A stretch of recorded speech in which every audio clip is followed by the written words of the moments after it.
Bonjour et bienvenue dans cette nouvelle vidéo de Pascal Éveil.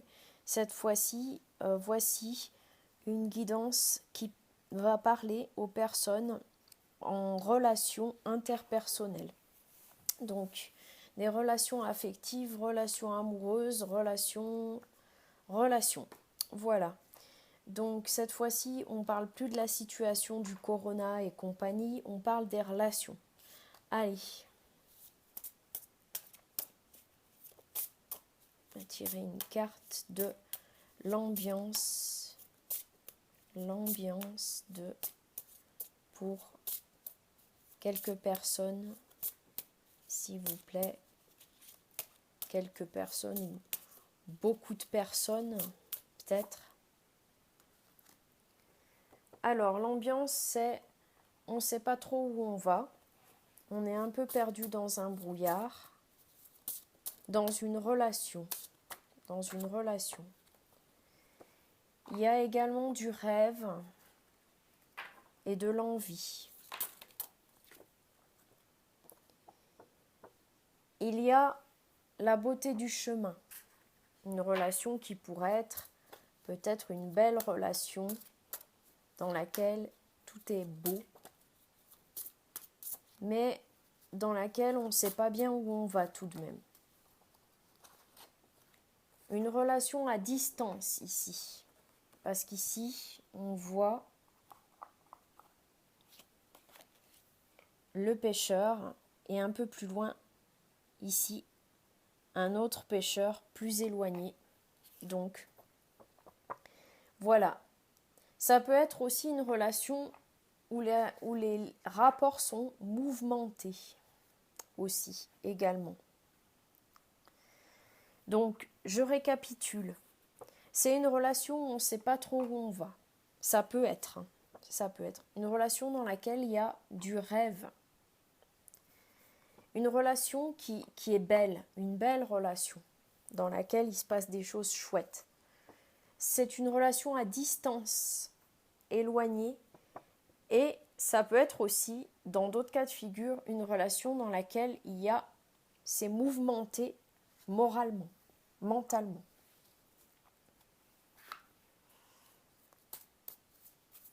Alors, qu'est-ce qu'on a dans cette relation également, s'il vous plaît, avec mon oracle à moi ?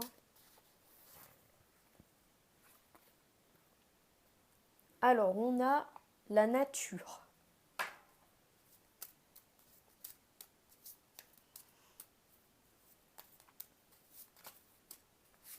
On a de l'amour. Tant mieux. Il vaut mieux en même temps dans une relation qui est plutôt belle, il vaut mieux qu'il y ait de l'amour, plutôt que de la haine quand même. Alors, on a le roc. Alors pourquoi le roc ? Le roc, ça nous indique qu'il y a une relation entre deux personnes et qu'il y en a un des deux, ou les deux, enfin en tout cas moi je verrais plus qu'il y en aurait un des deux, qui se comporterait comme un roc dans l'histoire et qui montrerait pas trop ses émotions.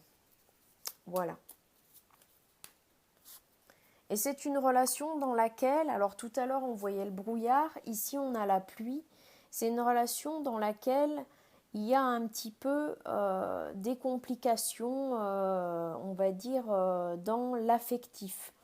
Il y a des complications qui se passent dans l'affectif. Il y a des choses peut-être que les deux personnes n'ont pas fini de régler, chacune de leur côté, et du coup dans l'affectif ça coince. On avait aussi ici, on voyait cette carte de l'agitation mentale.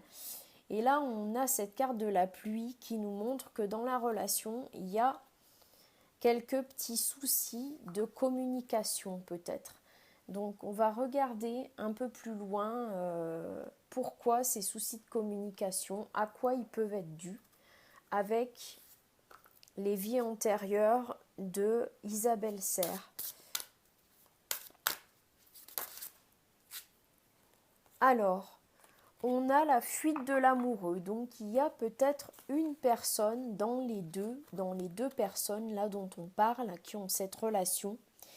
Peut-être qu'il y a une des deux personnes qui s'est éloignée. Et peut-être que cette personne est dans un travail dans lequel elle s'investit à fond. C'est bien possible aussi. Et cette personne, elle fait un silence, c'est-à-dire elle dit plus ce qu'elle fait. On a un éloignement et la personne est à fond dans son travail. Et donc, est-ce qu'on peut en voir un peu plus, savoir pourquoi cette relation pourrait être distante, avec un problème de communication, éventuellement peut-être. Alors on nous parle du blocage de l'âme. Alors peut-être que dans cette relation, il y a une des deux personnes qui revit quelque chose qu'elle a déjà vécu dans peut-être d'autres vies. C'est-à-dire que il y a un blocage parce que cette personne, elle se retrouve confrontée à une personne qui lui montre pas ses sentiments, est dans la fuite et du coup cette personne se retrouve bloquée. Il y a un blocage en tout cas. De toute façon, on voit bien que la relation est compliquée avec la pluie. Ici, on a toujours le mouvement. Si c'est une relation à distance comme ici, c'est compliqué pour les deux, peut-être de se voir et de se parler. En même temps, on nous parle qu'il y a vraiment de l'amour dans cette relation et que les personnes sont un peu dans une forme de brouillard et ne savent pas trop comment se situer l'une par rapport à l'autre. Surtout une des deux. Je comprends qu'il y ait surtout une des deux personnes qui ne sait pas se situer par rapport à l'autre, qui est un peu coincée. Voilà. Alors, qu'est-ce qu'on pourrait nous donner comme information pour voir par rapport à cette relation? Qu'est-ce qu'on peut nous donner comme information avec l'oracle de l'âme?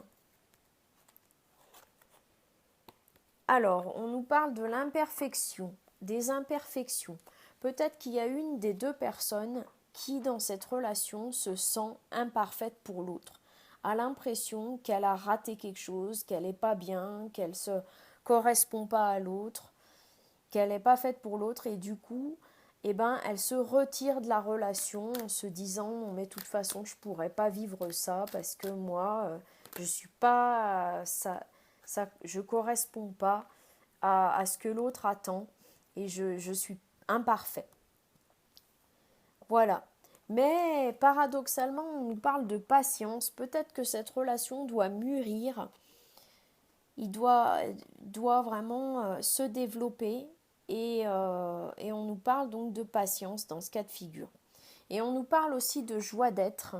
Cela veut dire que peut-être que simplement il faut être bien avec soi et que si on est bien avec soi, la relation pourra voir le jour d'une manière beaucoup plus sereine. Parce que là, on a l'impression qu'une des personnes ou les deux se disent que ça va pas, elles correspondent pas. Il y a de l'agitation mentale, il y a de la pluie dans la tête.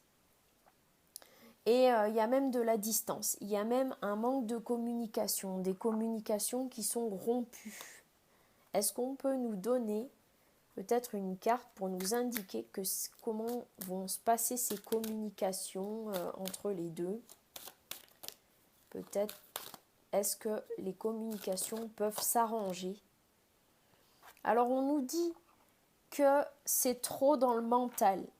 Les personnes sont trop dans le mental, à mentaliser qu'elles sont ceci ou cela l'une pour l'autre et que du coup elles réfléchissent pas mal. Enfin, il y en a une des deux qui réfléchissent plus que l'autre en tout cas. Et voilà. Mais d'un autre côté, ces gens ont des projets.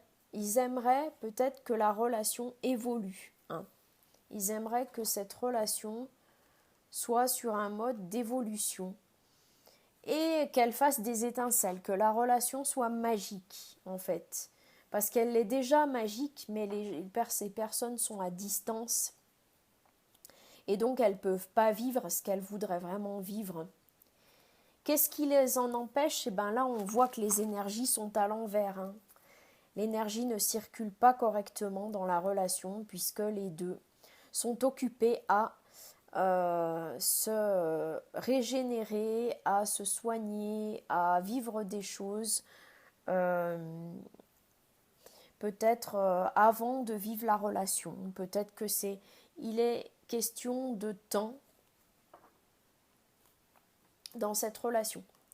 Qu'est-ce qu'on nous conseille pour la relation? Qu'est-ce qu'on nous conseille de vivre pour cette relation? Dans comment dire? Ça peut être une relation affective aussi de quelqu'un qu'on aime beaucoup. Bien, on nous conseille d'être dans la créativité, la beauté et la grâce et de ne pas se soucier de l'autre et d'être avec le loup dans l'ici et maintenant, c'est-à-dire être vraiment dans l'ici et maintenant et ne pas se soucier de ce que l'autre va penser et d'écouter sa guidance avec les signes et la chapelle qu'on voit ici, d'écouter le guide, d'écouter son guide en fait, et de ne plus être dans l'attente de qui que ce soit, de quoi que ce soit, parce que ça nous mène nulle part d'être dans une attente, ça sert à rien du tout. On va regarder un message des petits animaux de pouvoir ici.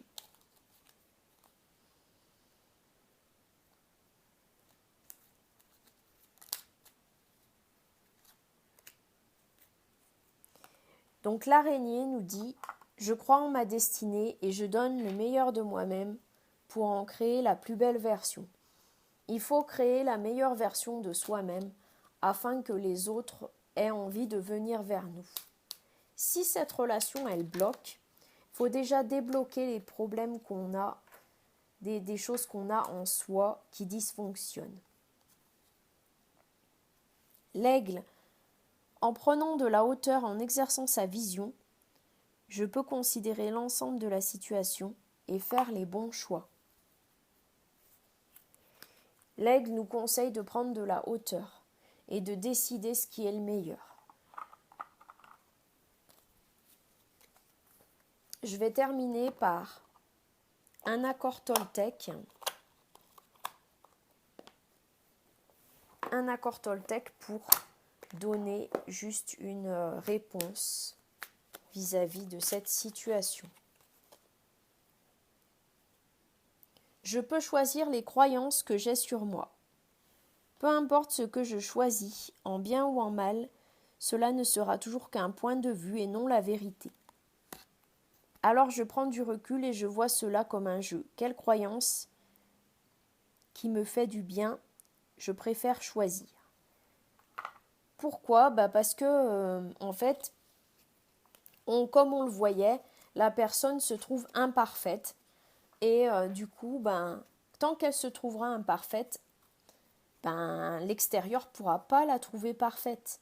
Si elle-même, elle se trouve imparfaite, malheureusement, les personnes autour vont la trouver imparfaite telle qu'elle se trouve imparfaite.